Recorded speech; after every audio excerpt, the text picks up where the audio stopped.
You hear it get thrown around a lot of like, oh, women have it easy, like they can go to the bar and get free drinks or whatever, have to pay for their drinks, and that's like such a silly, simple example. But do you find that there are some things in like social settings where you're like, wow, because I'm a man, do I feel more maybe isolated, or I have to put in more effort? Is that something that you feel pressure around these days? Yeah, that's so interesting, and specifically the like pay for thing is such a complicated topic for me, because when I first started like trying to date women as a man, I was susceptible to a lot of this wrong ideology that like girls only wanted guys that were ripped and rich and like all these things. So I really tried to, you know, buy the fancy dinners and kind of show off that I could pay for things and blah, blah, blah, blah, blah. Yeah. And then I was like, I'm literally like a trans person and I'm dating like cis women. Like I'm not gonna pay for all this. Yeah. And I know that's like probably a lot of women would see that and be like, well, like, you know, that's what men do.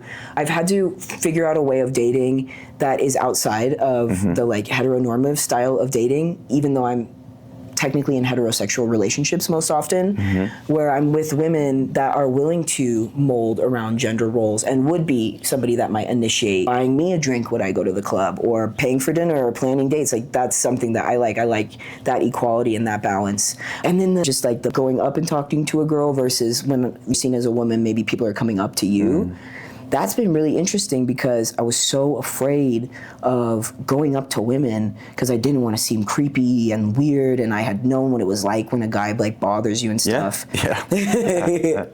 But then I was like, wait, because I have all of that information, I obviously am going to clock if somebody wants to talk to me or doesn't want to talk to me. Yeah. And I started having a little bit more confidence in myself. And what I've found is a lot of the times when I go up and talk to a woman, and most of the time I try to talk to women not just for dating. I'd go up and talk to them because they seem interesting and whatever happens, happens.